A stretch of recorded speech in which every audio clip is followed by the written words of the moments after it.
My friend didn't book his cruise right. Okay, he did book a good cruise line in my opinion. Where did he go wrong? I'll tell you the two, three, or was it four different things that he got wrong even after asking for my advice.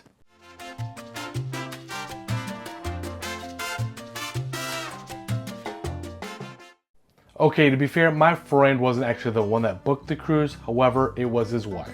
A couple of the basic things that we talked about that I wanted to make sure that he did was first, choose a good cruise line. And since we are loyal to Royal, I had him look at Royal Caribbean because I know the services are going to be good. And also, the reason why I thought about Royal was because of the new Utopia of the Seas. He didn't want to do a week-long cruise with the family, so it's him and his wife and 3 kids. So they're going to need 2 rooms. And Utopia of the Seas is perfect. Brand new ship, second largest ship in the world. It's an Oasis class ship. An Oasis class ship is a great for first timers. There's so much to do. Another thing I said, to use a travel agent. And so I introduced him to my travel agent, actually him and his wife. And the third thing is, let's try to really make sure we are able to go do perfect day at Coco Cay, Royal Caribbean's private island. Reason being is it is the highest guest satisfaction. And I really wanted him and his family to love cruising, that they would want to come back again and again, even though he thinks it's just going to be kind of like a one and done sort of thing. Okay, so I introduced him to the travel agent. They got pricing. Well, his wife is looking at the pricing, obviously, and when you're paying for others to go, you're going to be on a little bit more of a budget because you got to get 2 rooms. Well, she's looking at this other cruise, like, well, look at this one. It's in Chapman of the Seas out of Tampa. Okay, we're not comparing apples to apples. You're comparing a really old ship compared to a really new ship. And Chapman, in May, leaves out of Tampa, and it's a 5-night sailing. Utopia of the Seas, that my travel agent quoted, was a 4-night sailing. So it is 1 night difference, okay? Another piece of advice I gave was look at the refundable rate versus the non-refundable rate. They did do that. Now, I typically book refundable rate, but they booked non-refundable rate. Now, I did let them know that they weren't comparing apples to apples when they were looking at those cruises, but they went ahead and booked it anyways. The other thing is, that ship doesn't go to Perfect Day at Coco Cay, so they missed that. Then, what happened was, they didn't book it with the travel agent. They booked it direct online. Okay, cool. He asked me what I thought about it. I was like, well, you just booked it and you booked a non-refundable rate.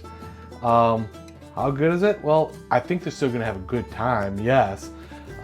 But when I looked at the price that they paid, which was just under $3,000, let's call it $3,000, compared to Utopia of the Seas, which was just under $3,800. So for an $800 difference, would you want to go on Utopia of the Seas for 4 nights? Or would you want to go on Enchantment of the Seas for 5 nights that doesn't stop at Perfect Day? Not my budget, $800 difference. $800 isn't cheap. That's for non-refundable fares. Now that's comparing an ocean view balcony and an inside cabin, comparing an ocean view balcony and inside cabin non-refundable. So it's an apples to apples comparison. I was copied on the email, so I know exactly what my travel agent quoted them. And then he showed me the price that they paid. Okay, great, right?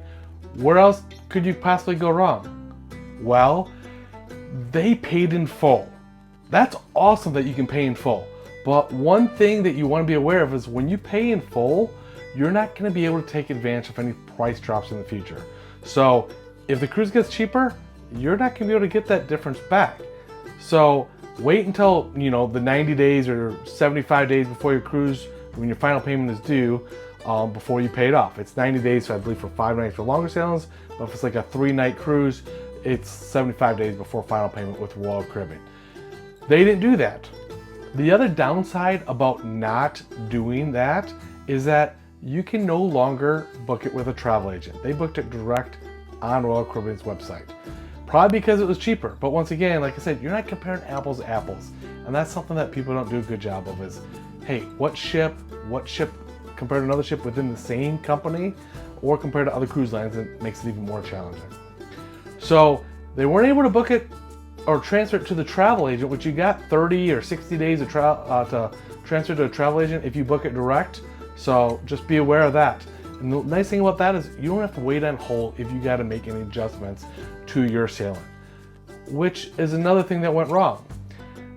One of the sons has a different last name and it auto-filled in. So because of that, they had to do a name change. And when that just is another phone call. Whereas if I'm using a travel agent, I just email a travel agent and she sits on hold and makes the update for me. If I get a Crown and Anchor number, she makes that update.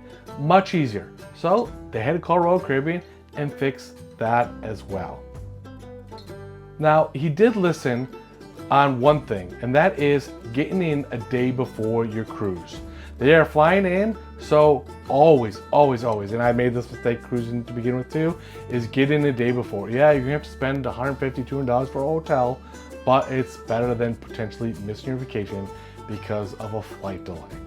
Now, personally, I would have chosen like Utopia of the Seas or a different ship, maybe a little bit less expensive, compared for $800 price difference. I would also use a travel agent, but that's just me. Do you use a travel agent? Let me know. Be sure to watch this video here and why I think that you should not book direct. This is Brian, Tips for Cruisers. Be sure to like and subscribe.